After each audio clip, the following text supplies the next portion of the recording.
ਤੁਸੀਂ ਸੁਣ ਰਹੇ ਹੋ Chawla news network Toronto CNN Toronto. ਹਾਜ਼ਰ ਚੁੱਕੇ ਨੇ, ਪਹਿਲਾਂ ਤਾਂ ਸਵਾਗਤ ਕਰਦੇ ਆ ਜੌਲ ਸਾਹਿਬ। ਵੈਰੀ ਗੁੱਡ ਮਾਰਨਿੰਗ ਜੀ, ਸਤਿ ਸ਼੍ਰੀ ਅਕਾਲ। ਸਤਿ ਸ਼੍ਰੀ ਅਕਾਲ ਜੀ, ਅੱਜ ਬਹੁਤ ਮਿਹਰਬਾਨੀ ਸਾਰੇ ਆਪਣੇ ਸਰੋਤਿਆਂ ਦਰਸ਼ਕਾਂ ਜੀ ਆਣ ਜੀ। ਕੀ ਹਾਲ ਚਾਲ? ਬਸ ਮਿਹਰਬਾਨੀ। ਦੇਖੋ ਸਾਲ 2021 ਹੈ, 294ਵਾਂ ਦਿਨ ਜਿਹੜਾ ਅੱਜ ਆ ਗਏ ਆਪਾਂ ਉਹਦੇ ਵਿੱਚ 71 ਹੋਰ ਬਾਕੀ ਨੇ ਜੀ ਕਰਦੇ ਕਰਾਉਂਦੇ ਆ। ਆਈ ਨੋ, ਦੇਖੋ ਜੀ ਟਾਈਮ ਇਜ਼ ਫਲਾਈਂਗ।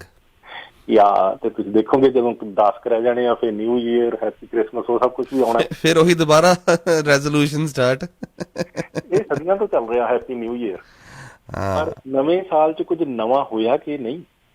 ਜੇ ਨਹੀਂ ਹੋਇਆ ਤੇ ਫਿਰ ਕਾਹਦਾ ਸੀ ਨਵਾਂ ਸਾਲ? ਜੀ ਬਿਲਕੁਲ। ਸੋ ਇਹ ਆ ਵੀ ਲਾਈਫ ਚੇਂਜਿੰਗ ਦੇ ਵੀ ਆਪਾਂ ਸਮਝਦੇ ਹਾਂ ਵੀ ਜੀ ਸਾਡਾ ਰੈਜ਼ੋਲੂਸ਼ਨ ਹੈ, ਹਾਂਜੀ ਮੈਂ ਨਵੇਂ ਸਾਲ 'ਚ ਆਹ ਕਰਨਾ ਹੈ, ਆਹ ਚੇਂਜਸ ਜਿਹੜੀਆਂ ਪੋਜ਼ੀਟਿਵ ਆਪਣੀ ਲਾਈਫ 'ਚ ਲੈ ਕੇ ਆਉਣੀਆਂ ਜੀ।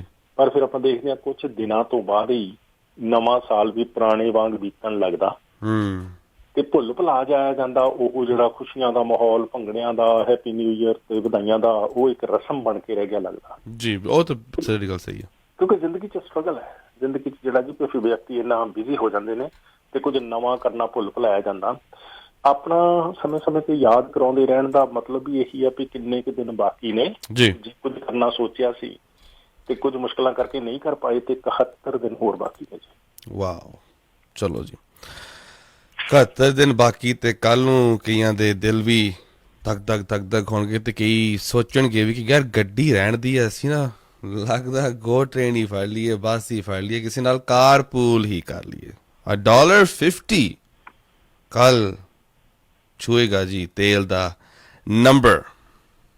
ਯੈਸ, ਇਹ ਕਿਹਾ ਜਾ ਰਿਹਾ ਜੀ ਵੀ ਇਨ ਦੈਟ ਰੇਂਜ ਆ ਜਿਹੜਾ ਇਹ ਪਰ ਲੀਟਰ ਗੈਸ ਪ੍ਰਾਈਸ ਸਾਡੇ ਇੱਥੇ GTA ਦੇ ਵਿੱਚ ਦੇਖਣ ਨੂੰ ਮਿਲੇਗੀ। ਤੇ ਹੋ ਸਕਦਾ ਕਿਤੇ ਕਿਤੇ ਜਾਣੀ ਹਿਸਟਰੀ ਇਹੋ ਜਿਹੀ ਵੀ ਬਣ ਜਾਏ ਵੀ ਫਸਟ ਟਾਈਮ ਇਹ 150 ਨੂੰ ਟੱਚ ਕਰੇ। ਹਾਂਜੀ, ਪਰ ਦੂਸਰੇ ਪਾਸੇ ਹੁਣ ਦੇਖ ਲਓ ਵੀ ਇਹ ਸਾਡਾ ਮੁਲਕ ਕੈਨੇਡਾ ਆਇਲ ਪ੍ਰੋਡਿਊਸਿੰਗ ਕੰਟਰੀ ਹੈ ਤੇ ਲੇਕਿਨ ਕਿ ਵੀ ਉਸ ਤਰੀਕੇ ਦੇ ਨਾਲ ਜਿਹੜੀਆਂ ਸਾਡੀਆਂ ਇੱਥੇ ਪ੍ਰਾਈਸਿਸ ਆ ਵੀ ਇਹ ਸਕਾਈ ਰੌਕਟਿੰਗ ਹੋ ਰਹੀਆਂ ਤੇ ਇਹ ਸਿਰਫ ਤੇ ਸਿਰਫ ਜਾਣੀ ਜਸਟ ਕਹਿ ਲਓ ਵੀ ਗੈਸ ਹੀ ਨਹੀਂ ਤੇ ਮਹਿੰਗੀ, ਜਿਹਦੇ ਕਰਕੇ ਵੀ ਲੋਕਾਂ ਨੂੰ ਵੱਧ ਖਰਚਾ ਕਰਨਾ ਪੈਂਦਾ। ਲੇਕਿਨ ਕਿ ਇਹਦੇ ਨਾਲ ਫਿਰ ਜਿਹੜਾ ਇਹ ਟਰਾਂਸਪੋਰਟੇਸ਼ਨ ਸੈਕਟਰ ਜੁੜਿਆ ਹੋਇਆ ਸਪਲਾਈ ਚੇਨ ਨੂੰ ਮੇਨਟੇਨ ਕਰਨ ਦੇ ਲਈ, ਤੇ ਜਦੋਂ ਵੀ ਗੈਸ ਦਾ ਪੈਟਰੋਲ ਦਾ ਰੇਟ ਵੱਧਦਾ ਤੇ ਉਹ ਫਿਰ ਜਿਹੜੀ ਟਰਾਂਸਪੋਰਟੇਸ਼ਨ ਵੀ ਮਹਿੰਗੀ ਹੁੰਦੀ। ਬਿਲਕੁਲ ਜੀ, 100%। ਉਹ ਮਹਿੰਗੀ ਹੋਣ ਦੇ ਨਾਲ ਫਿਰ ਨੈਚੁਰਲੀ ਆ ਵੀ ਉਹ ਜਿੰਨਾ ਵੀ ਜਾਣੀ ਉਹਦੇ ਤੇ ਵੱਧ ਐਕਸਪੈਂਸ ਹੁੰਦਾ, ਬਿਜ਼ਨਸ ਜਿਹੜੇ ਆ ਉਹ ਕਸਟਮਰ ਤੋਂ ਹੀ ਉਹਨਾਂ ਨੇ ਲੈਣਾ ਹੁੰਦਾ ਨਾ ਓਬਵੀਅਸਲੀ। ਇਸ ਕਰਕੇ ਇਹ ਇਨਡਾਇਰੈਕਟਲੀ ਜਿਹੜਾ ਇੰਪੈਕਟ ਆ ਜਾਣੀ ਕਿ ਪ੍ਰਾਈਸ ਹਾਈਕ ਦੇ ਵਿੱਚ ਕਿਤੇ ਨਾ ਕਿਤੇ ਤਕਰੀਬਨ ਹਰ ਸੈਕਟਰ ਤੇ ਪੈਂਦਾ ਜਦੋਂ ਇਹ ਪੈਟਰੋਲ ਡੀਜ਼ਲ ਮਹਿੰਗੇ ਹੁੰਦੇ ਆ ਜੀ। ਅਜੇ ਫਿਰ ਵੀ ਆਪਾਂ ਲੱਕੀ ਆ ਬਰੈਂਪਟਨ, ਮਿਸਿਸਾਗਾ, ਟੋਰਾਂਟੋ ਏਰੀਆ ਦੇ ਵਿੱਚ ਅਰਸ਼ ਕੈਨੇਡੀਅਨ ਸਿਟੀਜ਼ ਦੇ ਮੁਕਾਬਲੇ ਤੇ ਇੰਡੀਅਨ ਸਿਟੀਜ਼ ਦੇ ਮੁਕਾਬਲੇ ਇੰਡੀਆ ਦੇ ਵਿੱਚ ਅੱਜ ਜੀ 1 ਲੀਟਰ ਪੈਟਰੋਲ ਜੇ ਤੁਸੀਂ ਗੰਗਾ ਨਗਰ ਜਾਓ ਤੇ 119 ਰੁਪਏ ਦਾ ਹੈ। ਵਾਓ, 119 ਰੁਪਏ ਨੂੰ ਜੇ ਕੈਨੇਡੀਅਨ ਡਾਲਰ ਵਿੱਚ ਆਪਾਂ ਤਬਦੀਲ ਕਰੀਏ ਤੇ ਲਗਭਗ $2 ਹੈ। $1 ਤੇ 96 ਸੈਂਟ ਹੈ ਨਾ। ਸੋ ਸਾਡੇ ਇੱਥੇ ਹੋ ਜਾਣਾ ਕੱਲ ਨੂੰ $1 ਤੇ 50 ਸੈਂਟ ਦਾ, ਤੇ ਭਾਰਤ ਦੇ ਵਿੱਚ ਸਾਡੇ ਉੱਥੇ ਕੁਝ ਇਲਾਕਿਆਂ 'ਚ ਆਲਰੈਡੀ $1 ਤੇ 96 ਸੈਂਟ ਦਾ 1 ਲੀਟਰ ਪੈਟਰੋਲ ਵੇਚ ਰਿਹਾ ਹੈ। ਬੱਲੇ ਬੱਲੇ ਬੱਲੇ। ਤੇ ਸਾਡੇ ਜਾਣੀ ਉਹਨਾਂ ਇੱਥੇ ਸਾਡੇ ਪੈਟਰੋਲ ਨਹੀਂ ਮਹਿੰਗਾ ਜਿੰਨਾ ਭਾਰਤ ਵਿੱਚ ਡੀਜ਼ਲ ਮਹਿੰਗਾ। ਬਿਲਕੁਲ, ਵੀ ਜਿੱਥੇ ਡੀਜ਼ਲ ਕਹਿ ਲਓ ਵੀ ਜੇ ਪੈਟਰੋਲ ਉੱਥੇ $1 ਤੇ 96 ਸੈਂਟ ਦਾ ਲੀਟਰ ਹੈ, ਡੀਜ਼ਲ ਦਾ 1 ਲੀਟਰ ਲੈਣਾ ਹੋਵੇ ਕਿਸਾਨਾਂ ਨੂੰ ਹੀ ਉਹ ਜ਼ਿਆਦਾ ਲੋੜ ਪੈਂਦੀ ਆ। ਉਹਨਾਂ ਨੇ ਟਰੈਕਟਰ ਚਲਾਉਣੇ ਨੇ ਜਾਂ ਇੰਜਣ ਚਲਾਉਣੇ ਨੇ। 110 ਰੁਪਏ ਦਾ 1 ਲੀਟਰ ਤੇ ਕੈਨੇਡੀਅਨ ਡਾਲਰ ਦੇ ਵਿੱਚ ਇਹ ਬਣਦੇ ਨੇ $1 ਤੇ 81 ਸੈਂਟ। ਵਾਓ, ਇੱਕ ਟਾਈਮ ਤੇ ਡੀਜ਼ਲ ਇੰਨਾ ਘੱਟ ਹੁੰਦਾ ਸੀ। ਹਾਂਜੀ, 35 ਰੁਪਏ 20 ਰੁਪਏ ਤੇ ਲੇਕਿਨ ਕਿ ਹੁਣ ਸਾਡੇ ਕੋਲ ਜੇ ਇੱਥੇ ਪੈਟਰੋਲ $1.5 ਦਾ ਤੇ ਉੱਥੇ ਤੇ ਡੀਜ਼ਲ ਹੀ $1 ਤੇ 80 ਸੈਂਟ ਦਾ। ਚਲੋ ਉਹਦੇ ਰੀਜ਼ਨ ਤੇ ਹੁਣ ਭਾਵੇਂ ਜੋ ਮਰਜ਼ੀ ਦੇਈ ਜਾਈਏ, ਪਰ ਜਿਹੜੀ ਮੌਜੂਦਾ ਇਸ ਵੇਲੇ ਉੱਥੇ ਸਰਕਾਰ ਆ, ਜਦੋਂ ਉਹ ਅਜੇ ਨਹੀਂ ਸੀ ਸਰਕਾਰ, ਉਦੋਂ ਦਾ ਉਹਨਾਂ ਦਾ ਰੈਕਡ ਕੱਢ ਕੇ ਦੇਖੋ ਵੀ ਜਦੋਂ ਪੈਟਰੋਲ ਡੀਜ਼ਲ ਦਾ ਰੇਟ ਅੱਪ ਜਾਂਦਾ ਸੀ ਤੇ ਉਹ ਕੀ ਕਿਆ ਕਰਦੇ ਸੀ। ਹਾਂਜੀ ਬਿਲਕੁਲ। ਅੱਜ ਲੇਕਿਨ ਕਿ ਖਾਮੋਸ਼ ਨੇ। Very I don't know what to say, ਜਿਨ੍ਹਾਂ ਦੀ ਲਾਈਫ ਹੀ ਡਿਪੈਂਡੈਂਟ ਗੱਡੀਆਂ ਤੇ ਹੁੰਦੀ ਹੈ ਕਿ ਇੱਕ A to B ਜਾਣਾ ਹੋਵੇ ਉਹਨਾਂ ਵਾਸਤੇ ਤਾਂ ਬਹੁਤ ਔਖਾ ਹੋ ਜਾਵੇਗਾ। ਐਂਡ ਜਿੱਦਾਂ ਜੌਲ ਸਾਹਿਬ ਨੇ ਕਿਹਾ ਕਿ ਟਰਾਂਸਪੋਰਟੇਸ਼ਨ ਇੰਡਸਟਰੀ ਦੇ ਵਿੱਚ ਵੀ ਆਬਵੀਅਸਲੀ ਬੱਸਿਸ ਜਾਂ ਟਰੱਕਸ ਜਾਂ ਗਰੋਸਰੀਜ਼ ਇਹ ਸਾਰਾ ਚੇਨ ਰਿਐਕਸ਼ਨ ਜੋ ਜੌਲ ਸਾਹਿਬ ਨੇ ਬੋਲਿਆ it's going be a very big chain reaction. And the ਲੱਕੜ ਦੀ ਪ੍ਰਾਈਸ ਗਈ ਸੀ ਜੌਲ ਸਾਹਿਬ ਉੱਤੇ ਨੂੰ ਯਕਦਮ ਉਦੋਂ ਕਈ ਬਿਲਡਰਾਂ ਨੇ ਤਾਂ ਆਪਣੇ ਚੈੱਕ ਵੀ ਡਿਪੋਜ਼ਿਟ ਕਰਕੇ ਵਾਪਸ ਕਰਤੇ ਕਿ ਲਓ ਜੀ ਸਾਡੇ ਕੋਲ ਤਾਂ ਕਲੋਜ਼ਿੰਗ ਹੋਣੀ ਨਹੀਂ ਆ। ਲੱਕੜ ਦੀ ਪ੍ਰਾਈਸਿਸ ਬਹੁਤ ਹਾਈ ਚੱਲ ਗਈ ਹੈ। ਜੇ ਤੁਸੀਂ ਫਿਰ ਵੀ ਖਰੀਦਣਾ ਚਾਹੁੰਦੇ ਹੋ ਤਾਂ ਰੱਖੋ ਪੈਸੇ ਤਾਂ ਆਪਣਾ ਘਰ ਲੈ ਸਕਦੇ ਹੋ। ਸੋ ਇਹ ਸੱਚੀ ਦੇ ਵਿੱਚ ਬਹੁਤ ਵੱਡੀ ਚੇਨ ਰਿਐਕਸ਼ਨ ਹੈ। ਸੋ ਪਲੀਜ਼ ਅਗਰ ਤੁਸੀਂ ਕਾਰਪੂਲ ਕਰ ਸਕਦੇ ਹੋ ਜਾਂ ਤੁਸੀਂ ਆਪਣੇ ਪੈਸੇ ਥੋੜ੍ਹੇ ਜਿਹੇ ਬਚਾਉਣੇ ਚਾਹੁੰਦੇ ਹੋ ਤਾਂ ਗੱਡੀ ਘਰ ਪਾਰਕ ਕਰਕੇ ਕਾਰਪੂਲ ਕਰੋ ਜਾਂ you can take the transportation ਅਗਰ ਤੁਹਾਡਾ ਪਾਕਟ ਨਹੀਂ ਇਜਾਜ਼ਤ ਦਿੰਦੀ। 905 813 1320 905 813 1320। ਅੱਜ ਜਿਹੜੇ ਘਰ ਬੈਠੇ ਸੀ ਨਾ ਸੋਫਿਆਂ ਤੇ ਕਿ ਹਾਂ ਵੀ ਸਾਨੂੰ ਹੁਣ ਟੂਡੋ ਸਰਕਾਰ ਜਿੰਦਾਬਾਦ ਪੈਸੇ ਮਿਲ ਰਹੇ ਸਾਰਾ ਕੁਝ ਸਾਨੂੰ ਮਿਲੀ ਜਾਂਦਾ ਜੀ ਸਾਨੂੰ ਕੰਮ ਕਰਨ ਦੀ ਕੀ ਲੋੜ ਹੁਣ ਇਹ ਬੰਦ ਹੋਣ ਵਾਲਾ। ਜੌਲ ਸਾਹਿਬ ਯਾ ਸਰਚ ਵੀ ਦੇਖੋ ਜਿੰਨੇ ਵੀ ਕੋਵਿਡ ਦੇ ਨਾਲ ਰਿਲੇਟਡ ਪ੍ਰੋਗਰਾਮ ਸੀਗੇ ਫੈਡਰਲ ਗਵਰਨਮੈਂਟ ਦੇ ਉਹ ਟੈਂਪਰੇਰੀ ਸੀਗੇ ਤੇ ਐਟ ਸਮ ਪੁਆਇੰਟ ਤੇ ਤਾਂ ਐਂਡ ਫੇ ਇਹਨਾਂ ਦਾ ਹੋਣਾ ਹੀ ਸੀਗਾ। ਪਰ ਦੂਸਰੇ ਪਾਸੇ ਕੋਵਿਡ ਤੋਂ ਬਾਅਦ ਅਜੇ ਜਿਹੜੀ ਸਪਲਾਈ ਚੇਨ ਆ ਉਹ ਨੋਰਮਲ ਨਹੀਂ ਹੋਈ ਤੇ ਆਪਾਂ ਦੇਖ ਰਹੇ ਹਾਂ ਵੀ ਸਪਲਾਈ ਜਿਹੜੀ ਆ ਉਹ ਕਮੋਡਿਟੀਜ਼ ਦੀ ਘੱਟ ਹੋਣ ਕਰਕੇ ਵਸਤਾਂ ਦੀ ਤੇ ਜਿਹੜੀਆਂ ਪ੍ਰਾਈਸਿਸ ਨੇ ਕਹਿ ਲਓ ਕੀਮਤਾਂ ਨੇ ਉਹ ਲਗਾਤਾਰ ਅੱਪ ਗਈਆਂ। ਅਗਸਤ ਵਿੱਚ ਵੀ ਹੈ ਨਾ ਆਲਮੋਸਟ 4%, ਸੈਪਟੰਬਰ ਵਿੱਚ ਵੀ ਓਵਰ 4% ਜਿਹੜੀਆਂ ਪ੍ਰਾਈਸਿਸ ਅੱਪ ਗਈਆਂ ਜੀ। ਇਹ ਤੁਸੀਂ ਲੰਬਰ ਦੀ ਗੱਲ ਕਰ ਰਹੇ ਸੀ ਵੀ ਜਿਹਦੇ ਕਰਕੇ ਘਰਾਂ ਦੀਆਂ ਵੀ ਪ੍ਰਾਈਸਿਸ ਜਿਹੜੀਆਂ ਉਹ ਨਾਲ ਜੋੜੀਆਂ ਜਾ ਰਹੀਆਂ ਸੀਗੀਆਂ ਪਰ ਲੰਬਰ ਦੀ ਸਪਲਾਈ ਥੋੜ੍ਹੀ ਨੋਰਮਲ ਹੋਣ ਤੋਂ ਬਾਅਦ ਇਹ ਹੁਣ ਡਾਊਨ ਆਏ ਨੇ। ਪਰ ਅਜੇ ਜਾਣੀ ਕਿ ਵੀ ਇਹ ਪ੍ਰਾਈਸਿਸ ਨੂੰ ਕੋਵਿਡ ਤੋਂ ਪਹਿਲਾਂ ਵਾਲੇ ਲੈਵਲ ਤੇ ਸ਼ਾਇਦ ਕਦੇ ਨਾ ਜਾ ਸਕਣ ਕਿਉਂਕਿ ਜਦੋਂ ਵੀ ਇਹ ਮਹਿੰਗਾਈ ਵੱਧਦੀ ਆ ਤੇ ਕਦੇ ਵੀ ਉਸ ਲੈਵਲ ਤੇ ਨਹੀਂ ਆਈ ਜਿੱਥੇ ਉਹ 2 ਸਾਲ ਪਹਿਲਾਂ ਹੁੰਦੀ ਸੀਗੀ। ਤੇ ਉਹ ਲੈਵਲ ਤੇ ਸ਼ਾਇਦ ਆਪਾਂ ਕਦੇ ਵੀ ਮੁੜ ਕੇ ਟੱਚ ਨਾ ਕਰੀਏ ਪਰ ਇਹਦੇ ਬਾਵਜੂਦ ਜਾਣੀ ਕਿ ਵੀ ਅਜੇ ਅੱਜ ਦਾ ਵੀ ਜਿਹੜਾ ਨੰਬਰਸ ਸੀਗੇ ਨਾ ਵੀ ਓਨਟਾਰੀਓ ਦੇ ਵਿੱਚ ਬਹੁਤ ਸਾਰੀਆਂ ਜੌਬਸ ਦੇ ਵਿੱਚ ਵਰਕਰ ਨਹੀਂ ਮਿਲ ਰਹੇ ਜੀ ਕਿ ਉਹ ਕਹਿੰਦੇ ਸੀ ਜੀ ਵੀ 2,93,000 ਤੋਂ ਬਾਅਦ ਸੋ ਆਲਮੋਸਟ ਲਾਈਕ 3 ਲੱਖ ਜਿਹੜੇ ਮਤਲਬ ਪੋਜੀਸ਼ਨ ਦਾ ਓਪਨ ਆ ਓਨਟਾਰੀਓ ਦੇ ਵਿੱਚ ਜਿਹਦੇ ਕਰਕੇ ਵੀ ਉਹ ਮਤਲਬ ਵਰਕਰ ਨਹੀਂ ਮਿਲ ਰਹੇ। ਸੋ ਹੁਣ ਲੇਕਿਨ ਕਿ ਵੀ ਹੁਣ ਕਿਉਂਕਿ ਇਹ ਕੱਲ ਜਿਹੜੀ ਡਿਸਕਸ਼ਨ ਹੋਈ ਸੀ ਨਾ ਏਰਿਨ ਓਟੂਲ ਦੀ ਤੇ ਜਸਟਨ ਟਰੂਡੋ ਹੋਣਾ ਦੀ ਉਹਦੇ ਵਿੱਚ ਇਹ ਗੱਲ ਵੀ ਡਿਸਕਸ ਕੀਤੀ ਸੀ। ਏਰਿਨ ਓਟੂਲ ਨੇ ਆਪਣੇ ਵੱਲੋਂ ਪ੍ਰੋਜੈਕਟ ਕੀਤਾ ਸੀਗਾ ਵੀ ਇਹ ਜਿਹੜਾ CRB ਆ ਜਾਂ ਵੇਜ ਸਬਸਿਡੀ ਆ ਜਾਂ ਫਿਰ ਬਿਜ਼ਨਸ ਇਹ ਰੈਂਟਲ ਸਪੋਰਟ ਪ੍ਰੋਗਰਾਮ ਹੈ ਸਮਾਲ ਬਿਜ਼ਨਸ ਨੂੰ ਸਪੈਸ਼ਲੀ ਬੜੀਆਂ ਫੋੜੀਆਂ ਸੀਗੀਆਂ ਇਹ ਸਹਾਇਤਾ ਜੀ ਵੀ ਬਜਾਏ ਇਹਦੇ ਕਿ ਵੀ ਹੁਣ ਅਸੀਂ ਇਹ ਅਕਤੂਬਰ ਦੇ ਐਂਡ 'ਚ ਖਤਮ ਕਰ ਲਈਏ ਇਸੇ ਵੀਕਐਂਡ ਤੋਂ ਆ ਰਹੇ ਤੋਂ ਵੀ ਇਹਨੂੰ 1 ਮਹੀਨੇ ਲਈ ਹੋਰ ਐਕਸਟੈਂਡ ਕਰ ਦਿਓ 21 ਨਵੰਬਰ ਨੂੰ ਖਤਮ ਕਰ ਲਿਓ। ਤੇ ਉਹਦੇ ਬਾਰੇ ਫਿਰ ਏਰਿਨ ਓਟੂਲ ਦਾ ਇਹ ਕਹਿਣਾ ਜੀ ਵੀ ਜਸਟਨ ਟਰੂਡੋ ਹੋਣਾ ਨੇ ਕੋਈ ਹੁੰਗਾਰਾ ਨਹੀਂ ਭਰਿਆ। ਸੋ ਲੇਕਿਨ ਕਿ ਲੱਗ ਇਹ ਰਿਹਾ ਵੀ ਅਜੇ ਵੀ ਇਨ ਸਮ ਫਾਰਮ ਜਿਹੜੇ ਲੋਕਾਂ ਨੂੰ ਡਿਫਿਕਲਟੀ ਆ ਰਹੀ ਆ ਨਾ ਜੋਬ ਲੱਭਣ ਦੇ ਵਿੱਚ ਉਹਨਾਂ ਦੇ ਲਈ ਕਿਸੇ ਨਾ ਕਿਸੇ ਰੂਪ ਦੇ ਵਿੱਚ ਕੋਈ ਸਪੋਰਟ ਜਿਹੜੀ ਆ ਉਹ ਅਵੇਲੇਬਲ ਰੱਖੀ ਜਾਊਗੀ ਪਰ ਉਹਦੀ ਅਨਾਊਂਸਮੈਂਟ ਅਜੇ ਜਿਹੜੀ ਹੋਣੀ ਬਾਕੀ ਹੈ ਜੀ। ਪਰ ਉਹ ਅਨਾਊਂਸਮੈਂਟ ਹੋਣ ਤੱਕ ਇਹ ਗੱਲ ਇੱਦਾਂ ਹੀ ਆ ਜੀ ਵੀ ਇਹ CRB ਜਿਹੜਾ ਸੀਗਾ ਚੱਲ ਰਿਹਾ ਵੀ ਇਹ ਤੇ ਵੇਜ ਸਬਸਿਡੀ ਸਪੈਸ਼ਲੀ ਜਿਹੜਾ ਇਹ ਸਮਾਲ ਬਿਜ਼ਨਸਿਸ ਲਈ ਜਾਂ ਬਿਜ਼ਨਸਿਸ ਵਾਸਤੇ ਫੈਡਰਲ ਗਵਰਨਮੈਂਟ ਦੇ ਕੋਵਿਡ ਰਿਲੇਟਡ ਪ੍ਰੋਗਰਾਮ ਸੀਗੇ ਇਹ ਐਂਡ ਹੋ ਜਾਣਗੇ ਇਸ ਮਹੀਨੇ ਦੇ ਐਂਡ ਤੋਂ ਪਹਿਲਾਂ ਜੀ।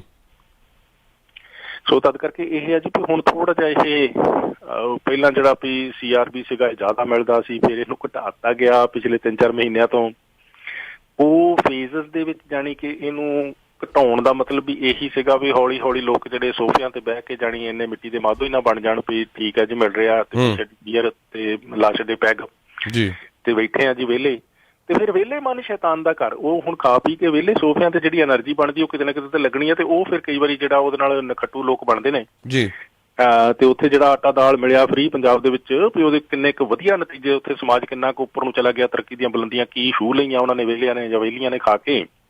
ਸੋ ਤਦ ਕਰਕੇ ਵੀ ਜਾਣੀ ਇਹ ਜਿਹੜੇ ਟੈਂਪਰੇਰੀ ਬੈਨੀਫਿਟ ਸੀਗੇ ਇਹਨਾਂ ਦਾ ਹੁਣ ਅਖੀਰ ਹਾਲ ਦੀ ਘੜੀ ਨਜ਼ਰ ਆ ਰਿਹਾ ਜੀ। So guys find yourself a job ਹੁਣ ਤਾਂ ਕਿਉਂਕਿ ਕਹਿ ਸਕਦੇ ਹੋ ਕਿ ਜੌਬਸ ਮਿਲਦੀਆਂ ਨਹੀਂ ਤੁਹਾਡੇ ਵਾਸਤੇ ਜੌਬਸ ਹੁਣ ਅਵੇਲੇਬਲ ਨੇ ਹੁਣ ਤੁਸੀਂ ਆਪਣੇ ਸੋਫਿਆਂ ਤੇ ਨਿਕਲੋ ਐਂਡ ਬੀ ਐਕਟਿਵ ਘਰ ਦੇ ਵਿੱਚ ਲੈ ਕੇ ਆਓ ਇਨਕਮ ਐਂਡ ਆਪਣੇ ਮਾਈਂਡ ਨੂੰ ਵੀ ਸੈੱਟ ਕਰੋ ਹੁਣ ਬਹੁਤ ਹੋ ਗਿਆ ਜੀ $2,000 ਐਂਡ ਲੈਂਡਲੋਰਡਸ ਵੀ ਹੁਣ ਤੰਗ ਆ ਚੁੱਕੇ ਨੇ ਜੀ ਜੌਲ ਸਾਹਿਬ ਹੁਣ ਤਾਂ ਕਹੋ ਕਿ ਜਿਹੜੇ ਟੈਨੈਂਟਸ ਨੇ ਉਹ ਬਹੁਤ ਤੰਗ ਕਰ ਰਹੇ ਨੇ ਜੀ ਲੈਂਡਲੋਰਡਸ ਨੂੰ। ਸੋ ਪਲੀਜ਼ ਵੈਸੇ ਤਾਂ ਸੁਣਵਾਈ ਜ਼ਿਆਦਾਤਰ ਟੈਨੈਂਟਸ ਦੀ ਹੁੰਦੀ ਹੈ, ਪਰੰਤੂ ਲੈਂਡਲੋਰਡ ਵੀ ਕੀ ਕਰੇ। ਅਰਸ਼ ਵੈਸੇ ਮੈਂ ਇਹਨਾਂ ਦੇਖਿਆ ਕੁਝ ਇੱਕ ਡਿਸੀਜਨਸ ਦੇ ਵਿੱਚ ਜਿਹੜਾ ਕਿ ਬੋਰਡ ਵੀ ਡਿਸਾਈਡ ਕਰਦੇ ਨੇ, ਉਹ ਜਾਣੀ ਕਿ ਹਰ ਇੱਕ ਵਿਅਕਤੀ ਆ ਨਾ ਜਿਹੜਾ ਜੀ ਵੀ ਭਾਵੇਂ ਉਹ ਟੈਨੈਂਟ ਹੈ ਤੇ ਭਾਵੇਂ ਉਹ ਪ੍ਰੋਪਰਟੀ ਓਨਰ ਆ, ਹਨਾ, ਦੇਖਿਆ ਜਾਂਦਾ ਉਹਦੀ ਇੰਟੈਂਸ਼ਨ, ਰਾਈਟ, ਦੇਖਿਆ ਜਾਂਦਾ ਉਹਦਾ ਐਟੀਟਿਊਡ, ਇਹ ਦੇਖਿਆ ਜਾਂਦਾ ਵੀ ਜੇ ਟੈਨੈਂਟ ਆ ਉਹ ਇਨਕਮ ਬਣਾ ਰਹੀ ਆ ਭਾਵੇਂ ਕਿ ਉਹ ਫੈਡਰਲ ਗਵਰਨਮੈਂਟ ਦੇ ਬੈਨੀਫਿਟ ਹੀ, ਯੈਸ ਤੇ ਵੀ ਕੀ ਪ੍ਰੋਬਲਮ ਆ ਵੀ ਭਾਵੇਂ ਕੋਵਿਡ ਹੀ ਆ ਵੀ ਉਹ ਫੇਰ ਰੈਂਟ ਕਿਉਂ ਨਹੀਂ ਦੇ ਰਹੇ। ਸੋ ਇਹ ਕੋਰਟ ਦੇ ਵਿੱਚ ਇਹ ਗੱਲ ਆਉਂਦੀ ਆ ਨਾ, ਆਉਂਦੀ ਹੈ, ਬਿਲਕੁਲ। ਟੈਨੈਂਟ ਨੂੰ ਕਹਿ ਲਓ ਵੀ ਥੋੜਾ ਲੈਵਰੇਜ ਤੇ ਤਦ ਹੀ ਮਿਲਣਾ ਵੀ ਜੋ ਬਿਲਕੁਲ ਹੀ ਐਨ ਲਾਚਾਰ ਆ ਜੀ ਵੀ ਇਨਕਮ ਕੋਈ ਆ ਹੀ ਨਹੀਂ ਰਹੀ, ਉਹ ਸੌਵੇਂ ਕਿੱਥੇ, ਵੀ ਤਾਂ ਹੋ ਗਈ ਗੱਲ ਇੱਕ ਵਾਰੀ। ਪਰ ਜੇ ਉਹ ਵਿਅਕਤੀ ਫੈਡਰਲ ਗਵਰਨਮੈਂਟ ਤੇ ਇਹ ਬੈਨੀਫਿਟ ਵੀ ਕੈਸ਼ ਕੀਤੇ ਜਾ ਰਹੇ ਆ ਤੇ ਨਾਲ ਆਪਣਾ ਰੈਂਟ ਨਹੀਂ ਦਿੱਤਾ ਜਾ ਰਿਹਾ, ਤੇ ਫਿਰ ਉਹ ਜਸਟੀਫਾਈ ਕਰਨਾ ਔਖਾ ਹੋ ਜਾਂਦਾ, ਬਿਲਕੁਲ, ਉਸ ਉਹਨਾਂ ਦੀ ਇੰਟੈਂਸ਼ਨ ਨੂੰ। ਜੀ, ਜਿਹਦੇ ਕਰਕੇ ਰੂਲਿੰਗ ਉਹਨਾਂ ਦੇ ਅਗੇਂਸਟ ਹੁੰਦੀ ਆ ਜੀ। ਸੋ ਇਹਨਾਂ ਚੀਜ਼ਾਂ ਨੂੰ ਇਸ ਮੁਲਕ ਦੇ ਵਿੱਚ ਸਿਸਟਮ ਨੂੰ ਰਿਸਪੌਂਡ ਕਰਨ ਨੂੰ ਸਮਾਂ ਤੇ ਲੱਗ ਸਕਦਾ ਹੈ, ਪਰ ਹਨੇਰ ਨਹੀਂ ਹੈਗਾ ਵੀ ਜੇ ਕੋਈ ਗਲਤ ਕਰੂ ਤੇ ਉਹਦੇ ਖਿਲਾਫ ਕੋਈ ਹੋਣਾ ਹੀ ਨਹੀਂ ਕੁਛ ਜੀ। ਤੇ ਜਿਹੜਾ ਜਾਣੀ ਕਿ ਬੰਦਾ ਸਹੀ ਚੱਲ ਰਿਹਾ ਤੇ ਉਹਨੂੰ ਪਨਿਸ਼ ਹੋਣਾ ਪੈਣਾ ਜੀ। ਮਤਲਬ ਇਹ ਜਿਹੜੀ ਕਰੋ ਵੀ ਡਿਸਪਿਊਟਸ ਹੁੰਦੇ ਆ, ਇਹ ਕੁਛ ਸਮੇਂ ਲਈ ਲਿੰਗਰ ਔਨ ਤੇ ਹੋ ਸਕਦੇ ਬੇਸਡ ਔਨ ਸਿਚੁਏਸ਼ਨ, ਪਰ ਐਟ ਦਾ ਐਂਡ ਜਿਹੜਾ ਜੀ ਵੀ ਉਹ ਮੈਜੋਰਿਟੀ ਕੇਸਿਸ ਦੇ ਵਿੱਚ ਅਸੀਂ ਦੇਖਦੇ ਹਾਂ ਵੀ ਜਸਟਿਸ ਸਰਵ ਹੁੰਦਾ ਜੀ। Passport insurance delayed due to system ਜੋ ਆਊਟੇਜ ਹੋਇਆ ਇਨ ਕੈਨੇਡਾ ਦੇ ਵਿੱਚ। ਇਹ ਕੁਛ ਏਰੀਆਜ਼ ਦੇ ਵਿੱਚ ਹੋਇਆ, ਵੈਸੇ ਸਾਰੇ ਕੈਨੇਡਾ 'ਚ ਪਾਸਪੋਰਟ ਇਸ਼ੂ ਹੋਣੇ ਨਹੀਂ ਰੁਕੇ, ਪਰ ਕੁਛ ਮੇਜਰ ਅਰਬਨ ਏਰੀਆਜ਼ ਹੈਗੇ ਆ ਜਿੱਥੇ ਕਿ ਜਾਣੀ ਪਾਸਪੋਰਟ ਡਿਲੇਡ ਆ, ਬਟ ਪਾਸਪੋਰਟ ਇਸ਼ੂਐਂਸ ਥੋੜਾ ਇੰਪੈਕਟਡ ਇਨ ਜਨਰਲ ਵੀ ਆ, ਕਿਉਂਕਿ ਵੀ ਹੁਣ ਕੋਵਿਡ ਤੋਂ ਬਾਅਦ ਸਿਚੁਏਸ਼ਨ ਕਿਉਂਕਿ ਨੋਰਮਲ ਹੋ ਰਹੀ ਆ, ਅਮਰੀਕਾ ਜਾਂ ਬਾਕੀ ਦੇਸ਼ ਵੀ ਜਿਹੜੇ ਆ ਵੀ ਉਹ ਹੁਣ ਖੋਲ ਰਹੇ ਆ ਫੋਰਨਰਸ ਵਾਸਤੇ, ਜਿਹਦੇ ਵਾਸਤੇ ਕਰਕੇ ਵੀ ਜਾਣੀ ਕਿ ਹੁਣ ਪਾਸਪੋਰਟ ਜਿਹੜੇ ਰਿਨਿਊ ਹੋਣੇ ਆ ਜਾਂ ਪਾਸਪੋਰਟ ਨਵੇਂ ਬਣਨੇ ਆ, ਜਾਣੀ ਉਹਦਾ ਕਾਫੀ ਰਸ਼ ਆ। ਤੇ ਇਨ ਜਨਰਲ ਐਵਰੇਜ ਜਾਣੀ ਐਵਰੀ ਈਅਰ ਕਹਿ ਲਓ ਵੀ 365 ਦਿਨਾਂ ਦੇ ਵਿੱਚ ਨਾ ਕੋਈ 2.25 ਮਿਲੀਅਨ ਪਾਸਪੋਰਟ ਆ ਜਿਹੜੇ ਨਾ ਵੀ ਇਹ ਕੈਨੇਡਾ 'ਚ ਇਸ਼ੂ ਹੁੰਦੇ ਆ ਜੀ ਹਰ ਸਾਲ ਹੀ। ਜਿੱਦਾਂ 2019 ਦਾ ਵੀ ਇਹ ਡਾਟਾ ਹੈਗਾ ਪਾਸਪੋਰਟ ਕੈਨੇਡਾ ਦਾ ਵੀ ਉਹਨਾਂ ਨੇ 2.3 ਮਿਲੀਅਨ ਪਾਸਪੋਰਟ ਜਿਹੜੇ ਆ ਉਹ ਇਸ਼ੂ ਕੀਤੇ ਸੀਗੇ, ਪਰ ਫਿਰ ਆ ਗਿਆ ਇਹ 2020 ਸਾਲ ਜਦੋਂ ਕਿ ਕੋਵਿਡ ਆਇਆ, ਮਾਰ ਪਈ, ਤੇ ਮਸਾਂ 3,60,000 ਜਿਹੜੇ ਪਾਸਪੋਰਟ ਆ ਇਸ਼ੂ ਕੀਤੇ ਜਾ ਸਕੇ ਜੀ ਪਿਛਲੇ ਕੁੱਲ ਸਾਲ ਦੇ ਵਿੱਚ ਹੀ। ਪਰ ਹੁਣ ਲੇਕਿਨ ਕਿ ਇਸ ਸਾਲ ਜਿਉਂ ਸਿਚੁਏਸ਼ਨ ਬੈਟਰ ਹੁੰਦੀ ਗਈ ਤੇ ਲਗਭਗ 4,70,000 ਪਾਸਪੋਰਟ ਜਿਹੜੇ ਅੱਜ ਵੀ ਇਹ ਸਤੰਬਰ 30 ਤੱਕ ਇਸ਼ੂ ਕੀਤੇ ਜਾ ਚੁੱਕੇ ਸੀਗੇ ਨਵੇਂ। ਹੁਣ ਇਹ ਆ ਜੀ ਵੀ ਆਮ ਤੌਰ ਤੇ ਜਾਣੀ ਪਾਸਪੋਰਟ ਜਦੋਂ ਅਪਲਾਈ ਕੀਤਾ ਜਾਂਦਾ ਫਿਰ ਉਹ ਮੇਲ ਦੇ ਰਾਹੀਂ ਮਿਲਦਾ ਐਪਲੀਕੈਂਟ ਨੂੰ, ਤੇ ਵੀ ਉਹ 2 ਕੁ ਹਫ਼ਤਿਆਂ 'ਚ ਯੂਜ਼ਲੀ ਜਿਹੜਾ ਆ ਜਾਂਦਾ ਹੁੰਦਾ ਸੀਗਾ। ਪਰ ਹੁਣ ਕੁਝ ਏਰੀਆਜ਼ ਦੇ ਵਿੱਚ ਇੱਕਦਮ ਐਪਲੀਕੇਸ਼ਨਸ ਦਾ ਰਸ਼ ਪੈਣ ਤੋਂ ਇਹ ਲੱਗ ਰਿਹਾ ਵੀ ਪਾਸਪੋਰਟ ਜਿਹੜਾ ਜੀ ਵੀ ਬਜਾਏ 1-2 ਹਫ਼ਤਿਆਂ ਦੇ 3 ਹਫ਼ਤਿਆਂ ਦੇ ਉਹ 6 ਹਫ਼ਤਿਆਂ ਦੇ ਵਿੱਚ ਆ ਰਿਹਾ ਜੀ। ਪਰ ਇਹ ਸਾਰੇ ਏਰੀਆਜ਼ ਦੇ ਵਿੱਚ ਏਦਾਂ ਨਹੀਂ ਹੈਗਾ, ਬਹੁਤ ਸਾਰੇ ਇਹੋ ਜਿਹੇ ਰਿਮੋਟ ਏਰੀਆਜ਼ ਹੈਗੇ ਆ ਜਿੱਥੇ ਪਾਸਪੋਰਟ ਆਫਿਸਿਸ ਦੇ ਵਿੱਚ ਬਹੁਤਾ ਐਪਲੀਕੇਸ਼ਨਸ ਦਾ ਰਸ਼ ਨਹੀਂ, ਉੱਥੇ ਜਾਣੀ ਕਿ ਵੀ ਅਪੁਆਇੰਟਮੈਂਟ ਮਿਲਣਾ ਵੀ ਕੋਈ ਔਖਾ ਨਹੀਂ ਆ, ਵੀ ਜਸਟ ਜਾ ਕੇ ਅਪਲਾਈ ਕੀਤਾ ਜਾ ਸਕਦਾ ਜੀ। ਤੇ ਲੇਕਿਨ ਕਿ ਡਿਪੈਂਡ ਕਰਦਾ ਵੀ ਇਹ ਹੁਣ ਐਪਲੀਕੈਂਟ ਕਿੱਥੇ ਕਿਸ ਏਰੀਆ ਦੇ ਵਿੱਚ ਆਪਣਾ ਪਾਸਪੋਰਟ ਅਪਲਾਈ ਕਰਦੇ ਨੇ ਜਿੱਥੇ ਉਹ ਰਹਿ ਰਹੇ ਨੇ। ਤੇ ਕਿਤੇ ਜਿਹੜਾ ਜੀ ਵੀ ਇਹ ਸਿਸਟਮ ਆਊਟੇਜ ਜਿਹੜਾ ਲਾਸਟ ਫਰਾਈਡੇ ਸ਼ੁਰੂ ਹੋਇਆ ਸੀਗਾ, ਇਸ ਨੂੰ ਫਿਕਸ ਕਰਨ ਨੂੰ ਹਜੇ ਕੋਈ ਸਮਾਂ ਜਿਹੜਾ ਉਹ ਲੱਗ ਰਿਹਾ, ਜਿੱਥੇ ਕਰਕੇ ਕਿ ਵੀ ਐਡੀਸ਼ਨਲ ਡਿਲੇ ਜਿਹੜਾ ਇਹ ਪਾਸਪੋਰਟ ਇਸ਼ੂਐਂਸ 'ਚ ਹੋ ਸਕਦਾ ਹੈ। ਲੈਂਦੇ ਆ next call on the air. Good morning ਜੀ, ਸਤਿ ਸ਼੍ਰੀ ਅਕਾਲ। ਹੈਲੋ, ਸਤਿ ਸ਼੍ਰੀ ਅਕਾਲ ਜੀ। ਹਾਂਜੀ ਸਤਿ ਸ਼੍ਰੀ ਅਕਾਲ ਜੀ। ਜੀ ਮੈਂ ਪੁੱਛਣਾ ਕਿ ਆਪਣੇ ਜੀ ਪੁੱਛੋ ਜੀ। ਹੈਲੋ, ਹਾਂਜੀ ਪੁੱਛੋ ਜੀ। ਜਦੋਂ ਉਹ ਪਾਸਪੋਰਟ ਬਣਾਇਆ ਇੰਡੀਆ ਦਾ, ਹਨਾ, ਮੇਰੇ ਕੋਲ ਦੇ ਪਾਸਪੋਰਟ ਆ, ਉਹਦੇ ਵੀਜ਼ਾ ਲਗਾ 10 ਸਾਲ ਲੱਗਾ ਇੰਡੀਆ ਵੀਜ਼ਾ, ਤੇ ਉਹ ਚੱਲੂਗਾ? ਹਾਂਜੀ ਨਹੀਂ ਚੱਲੂਗਾ ਜੀ, ਅਸੀਂ ਬਹੁਤ ਵਾਰ ਦੱਸਿਆ, ਫਿਰ ਦੱਸ ਦਿੰਦੇ ਹਾਲ ਦੀ ਘੜੀ ਅੱਜ ਦੀ ਤਰੀਕ 'ਚ ਨਹੀਂ ਚੱਲੂਗਾ, ਪਰ ਇਹ ਚੱਲ ਪਊਗਾ ਹੁਣ ਜਲਦੀ ਜਿਉਂ ਸਿਚੁਏਸ਼ਨ ਨੋਰਮਲ ਹੋਏਗੀ। ਕਿਉਂਕਿ ਅੱਜ ਇੰਡੀਆ ਦੀ ਗਵਰਨਮੈਂਟ ਦੇ ਵੱਲੋਂ ਜੀ ਵੀ ਜੋ ਕਿ ਹੁਣ ਵਰਲਡ ਹੈਲਥ ਆਰਗੇਨਾਈਜੇਸ਼ਨ ਨੇ ਵੀ ਇੱਕ ਤਰੀਕੇ ਨਾਲ ਮੰਨ ਹੀ ਲਿਆ, ਸਰਟੀਫਾਈ ਕਰ ਦਿੱਤਾ ਵੀ ਏਦਾਂ ਹੋਇਆ ਕਿ ਨਹੀਂ ਹੋਇਆ ਉਹ ਗੱਲ ਵੱਖਰੀ, ਪਰ ਡਾਟਾ ਦੇ ਵਿੱਚ ਇਹ ਆ ਰਿਹਾ ਓਵਰ 1 ਬਿਲੀਅਨ ਪੀਪਲਸ ਨੂੰ ਉਹ ਵੈਕਸੀਨੇਟ ਕਰ ਚੁੱਕੇ ਨੇ। ਵਾਓ 100 ਕਰੋੜ ਲੋਕਾਂ ਨੂੰ ਉੱਥੇ ਲਗਾਈ ਜਾ ਚੁੱਕੀ ਆ। ਇਹ ਡਾਟਾ ਪ੍ਰਾਪਤ ਹੋਇਆ, ਜਿਹਦੇ ਕਰਕੇ ਲੱਗ ਰਿਹਾ ਵੀ ਹੁਣ ਬਹੁਤਿਆਂ ਨੂੰ ਵੈਕਸੀਨ ਲੱਗ ਚੁੱਕੀ ਆ। ਬਹੁਤਿਆਂ ਨੂੰ ਵੈਕਸੀਨ ਲੱਗ ਚੁੱਕਣ ਦਾ ਮਤਲਬ ਵੀ ਕਮਿਊਨਿਟੀ ਸਪਰੈਡ ਚੇਨ ਆ ਜਿਹੜੀ ਉਹ ਟੁੱਟਣ ਦੀ ਸੰਭਾਵਨਾ ਬਣ ਚੁੱਕੀ ਆ ਤੇ ਅਗਲੀ ਕੋਈ ਮਾਰੂ ਲਹਿਰ ਆਏਗੀ ਇਹਦੀ ਸੰਭਾਵਨਾ ਬਹੁਤ ਘਟ ਗਈ ਹੈ ਜੀ। ਲੈਂਦੇ next call on the air. Sat Sri ਅਕਾਲ ਜੀ। ਨਹੀਂ, ਇਹਨਾਂ ਦਾ ਸਵਾਲ ਦਾ ਜਵਾਬ ਤੇ ਰਹਿ ਗਿਆ। ਹਾਂਜੀ, ਸਵਾਲ ਦਾ ਜਵਾਬ ਇਹਨਾਂ ਦਾ ਇਹ ਸੀਗਾ ਜਿਹੜਾ ਇਹਨਾਂ ਦਾ 10 ਸਾਲ ਦਾ ਵੀਜ਼ਾ ਹਾਂਜੀ ਹਾਂਜੀ ਹਾਂਜੀ ਹਾਂਜੀ ਉਹ ਇਹਨਾਂ ਦੇ ਪਾਸਪੋਰਟ ਤੇ ਲੱਗਾ, ਉਹ ਵੈਲਿਡ ਨਜ਼ਰ ਆਉਂਦਾ, ਪਰ ਅੱਜ ਦੀ ਤਰੀਕ 'ਚ ਉਹ ਵੈਲਿਡ ਨਹੀਂ ਹੈਗਾ। ਜੇ ਸਪੈਸ਼ਲੀ ਉਹਦੇ ਤੇ ਲਿਖਿਆ ਟੂਰਿਸਟ ਟੀ ਹੈ ਨਾ, ਤੇ ਜੇ ਉਹਦੀ ਕੈਟਾਗਰੀ ਐਕਸ ਆ ਤੇ ਸੰਭਾਵਨਾ ਹੋ ਸਕਦੀ ਜਾਣ ਦੀ। ਪਰ ਕੈਨੇਡਾ ਦੀ ਗਵਰਨਮੈਂਟ, ਇੰਡੀਆ ਦੀ ਗਵਰਨਮੈਂਟ, ਦੋਨੋਂ ਹੀ ਸਰਕਾਰਾਂ ਲੋਕਾਂ ਨੂੰ ਕਹਿ ਹੀ ਨਹੀਂ ਰਹੀਆਂ, ਹੱਥ ਜੋੜ ਕੇ ਤਰਲੇ ਲੈ ਰਹੀਆਂ ਵੀ ਨਾ ਆਪਣਾ ਦੇਸ਼ ਛੱਡ ਕੇ ਜਾਓ। ਹਜੇ ਤਰਲੇ ਲੈ ਰਹੇ ਆ। ਤੁਹਾਨੂੰ ਅੱਗੇ ਦੱਸਿਆ ਸੀ ਨਵਦੀਪ ਬੈਂਸ ਹੁਣੀ ਕਹਿੰਦੇ ਸੀ ਅਸੀਂ ਤਾਂ ਮਿੰਨਤਾਂ ਕਰ ਰਹੇ ਹਾਂ। ਇਹ ਕੰਮ ਤਾਂ ਜ਼ਰੂਰੀ ਜ਼ਿੰਦਗੀ 'ਚ ਹੁੰਦੇ ਆ, ਪਰ ਜ਼ਿੰਦਗੀ ਜੀਵਨ ਤੋਂ ਵੱਧ ਜ਼ਰੂਰੀ ਕੰਮ ਕੋਈ ਨਹੀਂ, ਉਹਨੂੰ ਸੰਭਾਲ ਲਓ। ਹਜੇ ਬਚ ਜਾਓ, ਜੇ ਨਹੀਂ ਕੋਈ ਜ਼ਰੂਰੀ ਕੰਮ ਤੇ ਇਹ ਹੋ ਜਾਣਾ ਮਾਹੌਲ ਠੀਕ। ਹਾਥੀ ਲੰਘ ਗਿਆ ਪੂਛ ਰਹਿ ਗਈ।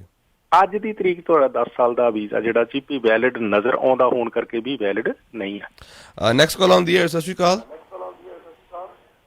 I think कोई सेम कॉलर सन। चलो जी 905 813 1320 905 813 1320। Taxi and truck insurance major issue for Ontarians. ਦੇਖੋ ਜੀ ਵੀ ਇਹ ਕੋਵਿਡ ਦੇ ਬਹਾਨੇ ਦੇ ਵਿੱਚ ਜਿਹੜੀ ਇੰਸ਼ੋਰੈਂਸ ਆ ਨਾ ਟੈਕਸੀ ਡਰਾਈਵਰ ਦੀ, ਲਿਮੋਜ਼ੀਨ ਇੰਡਸਟਰੀ ਦੀ, ਇਹ ਟਰੱਕਰਸ ਦੀ, ਟਰਾਂਸਪੋਰਟੇਸ਼ਨ ਇੰਡਸਟਰੀ ਦੇ ਨਾਲ ਰਿਲੇਟਡ ਜਿੰਨੇ ਵੀ ਭੈਣ ਭਰਾ ਨੇ, ਜਾਂ ਫਿਰ ਕੁੱਲ ਮਿਲਾ ਕੇ ਜਿਹੜੀ ਬਿਜ਼ਨਸ ਇੰਸ਼ੋਰੈਂਸ ਵੀ ਕਰਾਉਣੀ ਪੈਂਦੀ ਆ ਹਰ ਇੱਕ ਬਿਜ਼ਨਸ ਓਨਰ ਨੂੰ, ਵੀ ਇਹ ਬਹੁਤ ਵਧੀਆ।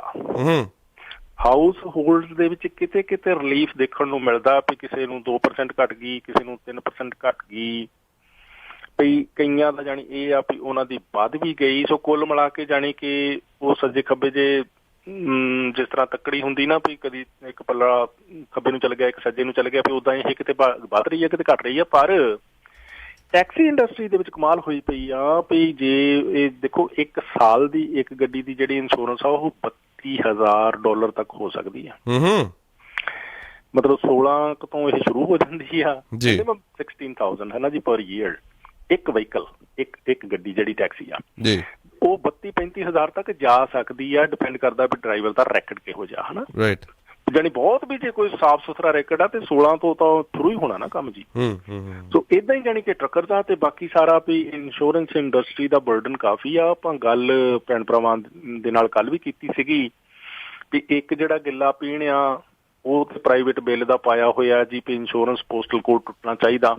ਇਹ ਹੁਣ ਤੁਸੀਂ ਦੇਖ ਲਓ ਵੀ ਤੋੜਨਾ ਇਹ ਕਿੰਨਾ ਕੁ ਔਖਾ ਆ ਸਰਕਾਰਾਂ ਵਾਸਤੇ। ਆਪਾਂ ਗੱਲ ਵੀ ਕੀਤੀ ਸੀ ਜੀ ਜਿਹੜੇ 16 ਸਾਲ ਸਰਕਾਰ ਦੇ ਵਿੱਚ ਰਹੇ ਸੀ ਵਿਕ ਢਿੱਲੋਂ, ਉਹ ਸਰਕਾਰ ਚੋਂ ਨਿਕਲਣ ਤੋਂ ਬਾਅਦ ਉਹਨਾਂ ਨੇ ਦੱਸਿਆ ਵੀ ਜਿਹੜਾ ਇੰਸ਼ੋਰੈਂਸ ਵਧਣ ਦਾ ਅਸਲ ਕਾਰਨ ਇੰਸ਼ੋਰੈਂਸ ਕੰਪਨੀਆਂ ਨਹੀਂ, ਇਹ ਸਰਕਾਰ ਖੁਦ ਆ। ਕਿਉਂਕਿ ਵੀ ਇਹਨਾਂ ਨੂੰ ਟੈਕਸ ਮਨੀ ਇੰਨਾ ਇੰਸ਼ੋਰੈਂਸ ਕੰਪਨੀਆਂ ਤੋਂ ਆਉਂਦਾ ਵੀ ਜਿੰਨਾ ਪ੍ਰੀਮੀਅਮ ਵੱਧ ਹੋਊਗਾ ਉਨਾ ਹੀ ਉਹਨਾਂ ਦਾ ਟੈਕਸ ਵੱਧ।